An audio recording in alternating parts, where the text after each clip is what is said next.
To repeat your question is, you know that there have been increases in allergic reactions. I think you're asking whether there have been concomitant changes in pollen. Yeah, and I can't see how that could possibly be, because it's not anything on the part of the plant that's beneficial to cause an allergy, for the pollen to cause an allergy in a person. It's a happenstance that when the person comes in contact with the pollen, their immune system reacts to it. It's not anything that's good or bad for the plant. What I'm going to back up and do probably 5th grade birds and bees. The pollen in one flower ends up on the stigma of usually another flower, often carried by bees, but also carried by wind. Depends upon the plant.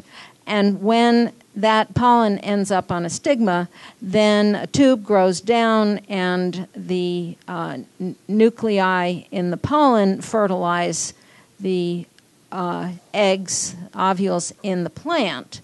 And that then leads to the seed, which then often ends up with a fruit around it. So if you think about an apple, you see the big fruit and then the seeds inside. So that's the function of pollen. There is also you can tell what kind of pollen you have by looking at it, its size, its shape, its color, ridges on it. As I did a little bit of reading in preparation for tonight, I discovered that pollen, if you look at it under a microscope, is beautiful, and it's got ridges and designs. And what happens is when the pollen dries out, the areas between the ridges collapse. And the ridges are very resistant to water loss. So when the areas collapse, the ridges fall together, and it doesn't dry out anymore.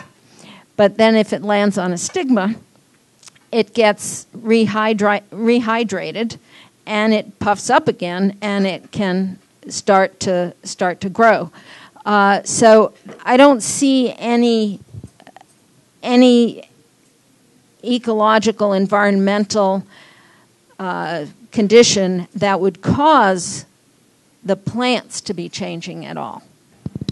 I hate to keep adding things that come to my mind tangentially, so I agree. I don't think there's been enough time for those pollens to change naturally to affect recent increases in allergy, but something very interesting is being studied where you may take the structure of the pollen that people are allergic to and make a modification of that so that you get rid of the piece that people make an immune response to, and you may be able to use that part of the pollen now to inject people in an allergy shot or immunotherapy type regimen so that you may be able to generate tolerance or immunity to that particular pollen without the risk of having an allergic reaction to the pollen. So even though I don't think it's occurring naturally at any rapid enough pace, we, not me, but other scientists are purposely